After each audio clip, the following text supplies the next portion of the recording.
Patuloy naman po ang paghahatid ng C-130 ng Philippine Air Force at US Marines na mga tulong para sa mga hinagupit ng bagyong Yolanda. Gayon din sa paghahatid ng Yolanda survivor sa mga probinsya patungo ng Maynila. Ang buong ulat hatid kasamang si Sam Ramirez. Magandang hapon sa iyo, Sam. Kumusta na ang loading ng mga relief packs? Yes, magandang hapon din sa iyo, Haji. Kanina mga bandang alas 11 ng umaga ay nakita natin na may dalawang C-130 planes na naglo-load ng mga relief goods papuntang Tacloban City. Ito yung isang US Marines na C-130 at yung kasama na rin dyan yung isang C-130 ng Philippine Air Force. Samantala habang nung naglo-load sila ng mga relief goods dyan sa mga C-130s na yan, ay may isang US Marines na C-130 na lumapag dito sa Villamor Air Base at lulan naman yan yung mga survivors nitong si Super Typhoon Yolanda. Sila ay nanggaling ng Tacloban at kanina nga nung kinausap niyo ako bandang mga bago mag alas 12 ng tanghali ay nakausap natin yung isang pasahero, ang pangalan niya ay si Divino Regis.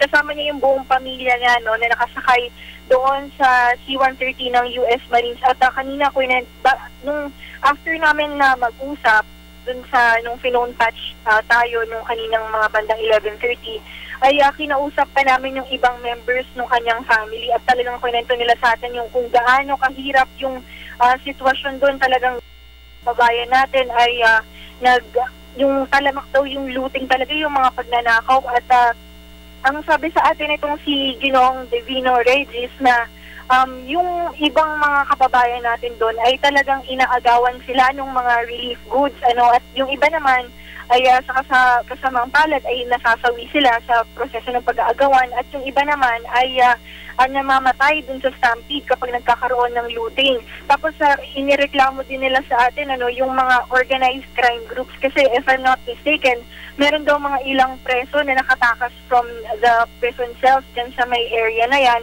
at pupunta sila dun sa mga bahay-bahay at kapag yung may-ari ng bahay ay hindi sila papapasukin, susunugin nila yung bahay na yun. Talagang ang dami pa sa aming nakwentong mga ibang katakot-takot na storya itong mga pamilyang ito.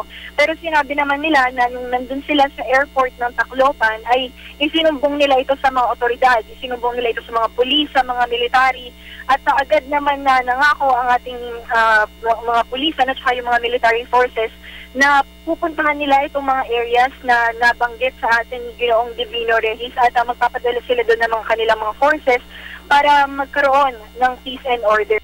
After namin na magpunta dito after namin na mag-cover dito sa may Villamor Air Base, ay dumiretso kami sa warehouse ng Department of Social Welfare and Development. Ito yung sa kanilang National Resource and Operation Center kung saan nagsasagawa ngayon sila ng mga repacking.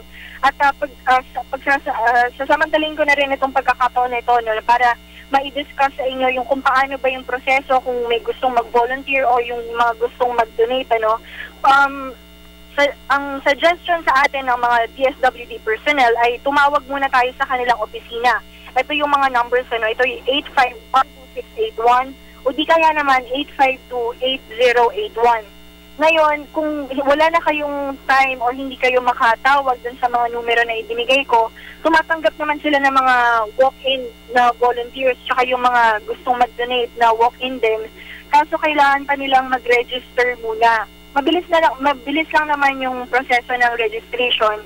Tapos, pagkatapos naman nun ay may isasagawang orientation kung saan i-discuss yung mga house rules, kung ano yung mga dapat at hindi dapat gawin sa loob ng warehouse ng DSWD. At doon na rin sila bibigyan ng deployment kung saan sila may i-assign doon sa kung sila ba ay ma-assign doon sa pagtatakal ng bigas o yung doon sa pagbubuhat or kung ano pa mang ibang activities doon sa warehouse ng DSWD. At pakiusap lang ng ng DSWD, yung mga tapos lang mag-volunteer ay bumalik lamang dun sa pinag-registeran nila para makapag-log out sila, para malaman the personnel kung magpapapasok pa sila ng panibagong mga volunteers. Kasi alam mo, Haji, napakaraming mga kababayan natin ang dumagsado DSWD. As of 8 a.m. kanina, yung pinakahuling tala ng DSWD, nasa 1,019 volunteers na yung nagpupunta nilang tanggapan. At as a matter of fact, ang sabi nga sa atin ng mga DSWD personnel ay puno na yung schedule nila for this week sa sobrang dami ng gustong mag-volunteer tsaka mag-donate. Pero ginagawa na lang nila para ma-accommodate din naman nila yung mga ibang tao ay nagkakaroon na lang sila ng maximum number of hours sa pag-volunteer. Tapos kapag tapos na yung maximum number of hours na yon, ibang grupo naman yung papalit. Haji. Maraming salamat sa iyo, Sam Ramirez, at mag-ingat kayo dyan.